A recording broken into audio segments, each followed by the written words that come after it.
Hi all, welcome to Bedtime Stories.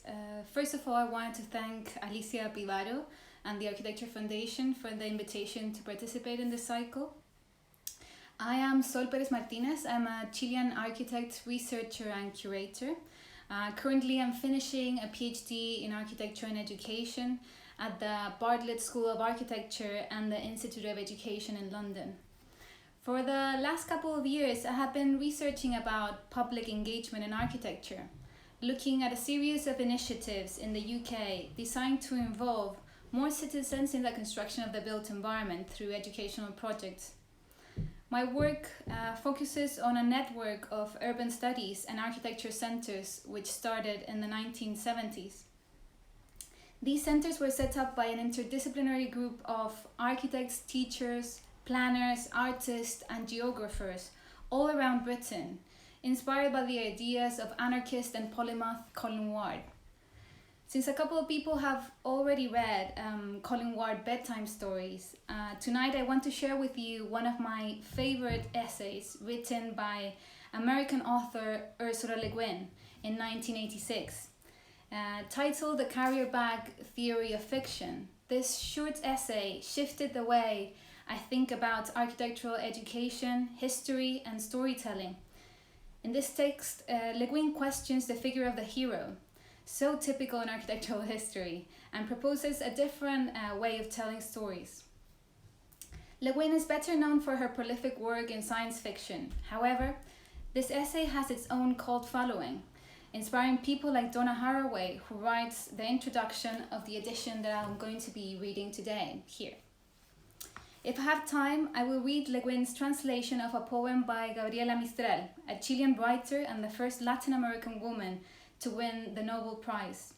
Le Guin here, in this book, uses translation as advocacy. Her aim with this book is to make Mistral's poetry more accessible to the rest of the world. For me, the essay that I'm going to read today especially brings hope, because it teaches us that it matters what stories tell stories, quoting Donna Haraway. It shows us that meaningful change sometimes can be achieved by the simple act of shifting our perspective to tell a different story. You will hear a few characters with funny names, Ool, Uu, and Boob, so bear in mind when I'm telling this story. Also, please bear in mind that English is my second language. So here I go.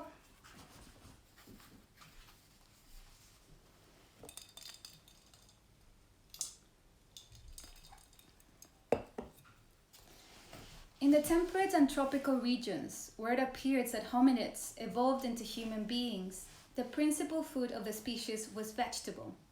65 to 80% of what human beings ate in those regions in Paleolithic, Neolithic, and prehistoric times was gathered. Only in the extreme Arctic was meat the staple food.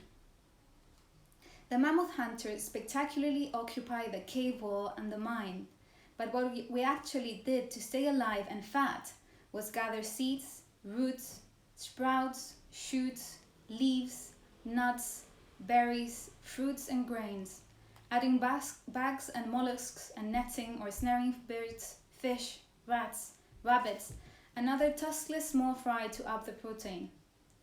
And we didn't even work hard at it, much less hard than peasants slaving in somebody else's fields after agriculture was invented, much less hard than paid workers since civilization was invented.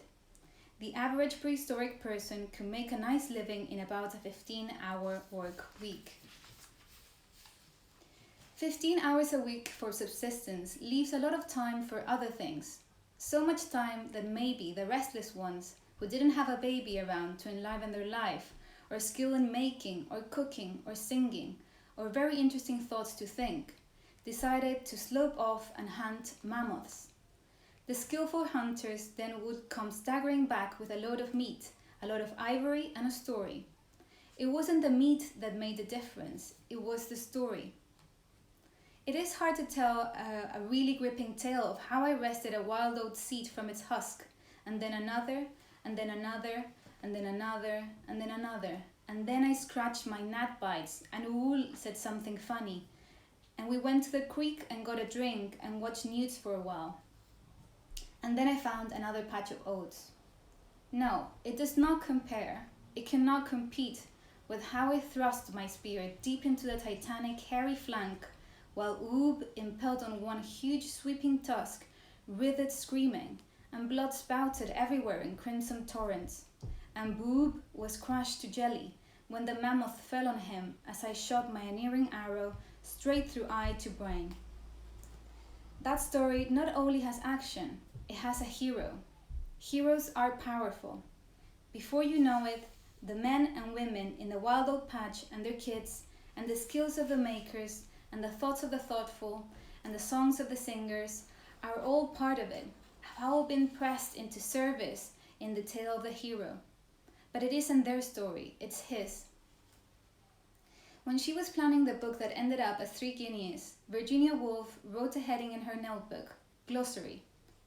She had thought of reinventing English according to a new plan, in order to tell a different story. One of the entries in the glossary is heroism, defined as botulism, and hero in Woolf's dictionary is bottle. The hero as bottle, a stringent reevaluation. I now propose the bottle as hero. Not just a bottle of gin or wine, but the bottle in its older sense of container in general, a thing that holds something else. If you haven't got something to put in it, food will escape you, even something as uncombative and unresourceful as an oat. You put as many as you can into your stomach while they're handy, that being the primary container. But what about tomorrow morning, when you wake up and it's cold and raining, and wouldn't it be good to just have a few handfuls of oats to chew and to give to little to make her shut up? But how do you get more than one stomachful and one handful home? So you get up and go to the damn soggy oat patch in the rain. And wouldn't it be a good thing if you had something to put baby in so that you could pick the oats with both hands? A leaf, a gourd, a shell, a net, a bag, a sling, a sack, a bottle, a pot, a box, a container, a holder, a recipient. The first cultural device was probably a recipient. Many theorizers feel that the earliest cultural invention must have been a container to hold gathered products and some kind of sling or net carrier. So says Elizabeth Fisher in Women's Creation. But no, this cannot be.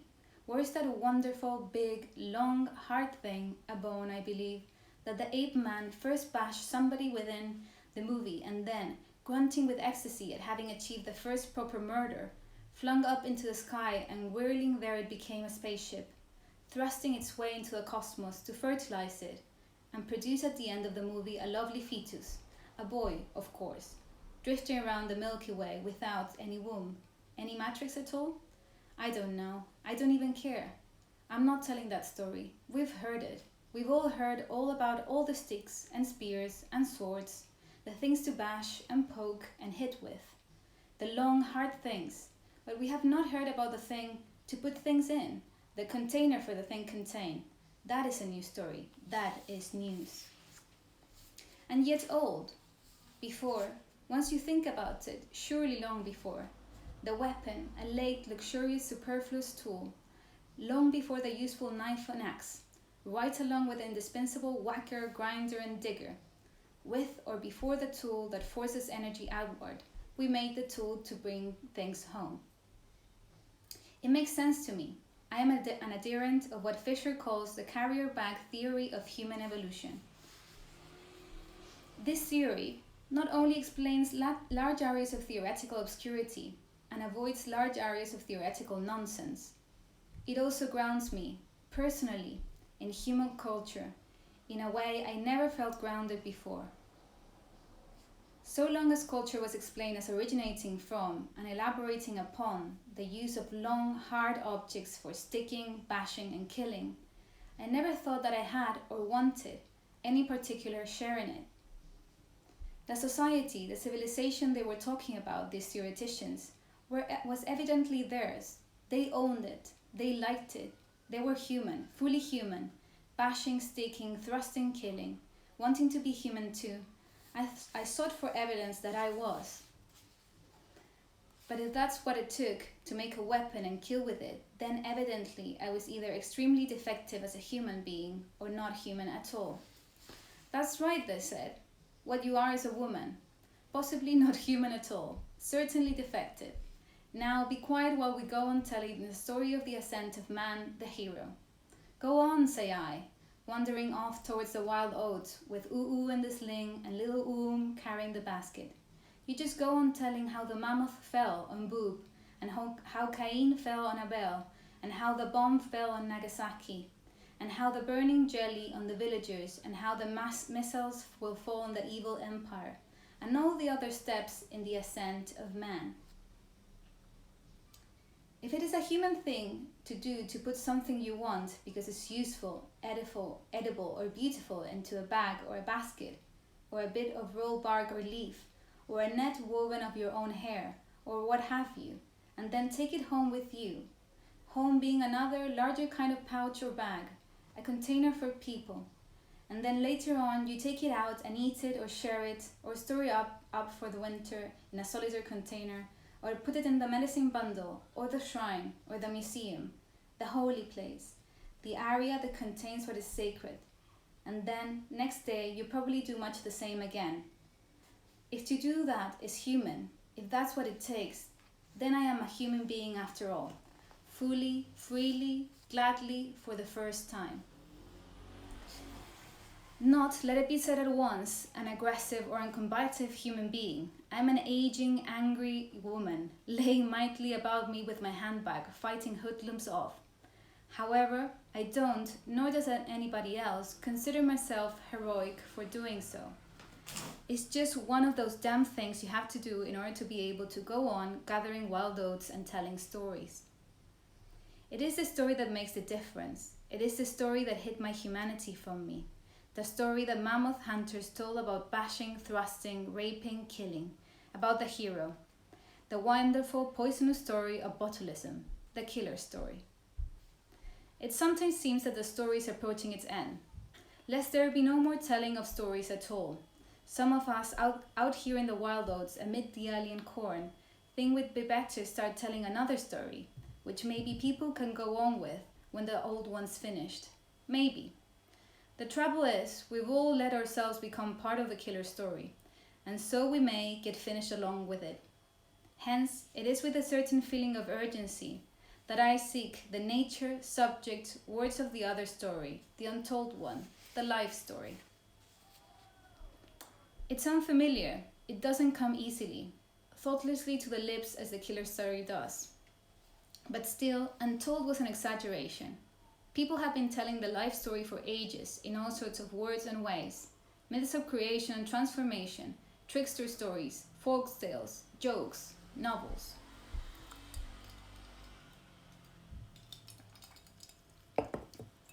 The novel is a fundamentally unheroic kind of story. Of course, the hero has frequently taken it over, that being his imperial nature and controllable impulse, to take everything over and run with it while making stern decrees and laws to control his uncontrollable impulse to kill. So the hero has decreed through his mouthpieces, the lawgivers, first, that the proper shape of the narrative is that of the arrow or spear, starting here and going straight there, and thok, hitting its mark. Second, that the central concern of narrative, including the novel, is conflict. And third, that the story isn't any good if he isn't in it. I differ with all of this. I would go so far as to say that the natural, proper, fitting shape of the novel might be that of a sack, a bag. A book holds words, words hold meanings, they bear meanings. A novel is a medicine bundle, holding things in a particular powerful relation to one another and to us. One relationship among elements in the novel may well be that of conflict, but the reduction of narrative to conflict is absurd. Conflict, competition, stress, struggle, etc., within the narrative conceived as carrier, bag, belly, box, house, medicine bundle, may be seen as necessary elements of a whole, which itself cannot be characterized either as conflict or as harmony, since its purpose is neither resolution nor stasis, but continuing process. Finally, It's clear that the hero does not look well in this bag. He needs a stage, or a pedestal, or a pinnacle. You put him in a bag and he looks like a rabbit, like a potato. That is why I like novels. Instead of heroes, they have people in them. So, when I came to write science fiction novels, I came lugging this great heavy sack of stuff, my carrier bag full of whims and klutzes, and tiny grains of things smaller than a mustard seed, and intricately woven nets which, when laboriously unknotted, are seen to contain one blue pebble, a functioning chronometer telling the time on another world, and a mouse's skull, full of beginnings without ends, of initiations, of losses, of transformations and translations, and far more tricks than conflicts, far fewer trumps than snares and delusions, full of spaceships that get stuck, missions that fail, and people who don't understand. I said it was hard to make a gripping tale of how we wrested the wild oats from their husk. I didn't say it was impossible. Whoever said writing a novel was easy? If science fiction is the mythology of modern technology, then its myth is tragic. Technology, or modern science, is a heroic undertaking, Herculean, Promethean, conceived as triumph, hence ultimately as tragedy. The fiction embodying this myth will be and has been triumphant. Man conquers Earth, space, aliens, death, the future, etc. And tragic, apocalypse, holocaust, then or now. If, however, one avoids the linear, progressive, time-killing arrow mode of the techno-heroic and redefines technology and science as primarily cultural carrier bag rather than weapon of domination, one pleasant side effect is that science fiction can be seen as a far less rigid, narrow field, not necessarily Promethean or apocalyptic at all, and in fact less a mythological genre than a realistic one. It is a strange realism, but it is a strange reality. Science fiction, properly conceived, like all serious fiction, however funny, is a way of trying to describe what is in fact going on, what people actually do and feel, how people relate to everything else in this vast sack, this belly of the universe, this womb of things to be and tomb of things that were, this unending story. In it, as in all fiction, there is room enough to keep even man where he belongs, in his place in the scheme of things. There is time enough to gather plenty of wild oats and sow them too, and sing to little Oom, and listen to Ool's jokes, and watch nudes, and still the story isn't over. Still, there are seeds to be gathered, a room in the bag of stars. So that's the end of this little essay by Ursula K Le Guin. And now I'm going to change to this book that is also by Ursula K Le Guin. That is her selection of poems by Gabriela Mistral. Gabriela Mistral is, she won the Nobel Prize for Literature, the first Latin American woman who won that prize for literature. She's a Chilean woman as well. She's brilliant, and what Ursula K Le Guin wanted to do with this was to make her poems more accessible, as I said at the beginning, because we all know better the work of her student, Pablo Neruda, but Le Guin felt that Mistral wasn't well known enough. So what I'm going to do, I'm going to show you here. So the book has the poems in English and Spanish in one page and in front of the other. So I'm going to first read the poem in Spanish, and then I'm going to read the poem in English. So here it goes. Amanecer. Hincho mi corazón para que entre como cascada ardiente el universo. El nuevo día llega y su llegada me deja sin aliento. Canto como la gruta que es colmada, canto mi día nuevo. Por la gracia perdida y recobrada, humilde soy sin dar y recibiendo, hasta que la górgona de la noche va derrotada huyendo. Dawn. I open out my heart so the universe can enter like a cataract of fire. The new day comes, it's coming, takes my breath away. I sing, a halo filled to overflowing. I sing my break of day. For grace lost and grace regained, I am humble, not giving and receiving, until the gorgon of night flees defeated and takes flight. Me encanta. I would love to. Sorry, I was shifting into Spanish. I would love to read more, but you can also check this book out. It's really beautiful, as well as all the work of Ursula K Le Guin. Thank you so much for joining me tonight for the bedtime stories, and thank you again to Alicia Pivaro for the invitation and the Architecture Foundation as well. Thank you all, and have a really good night. Goodbye.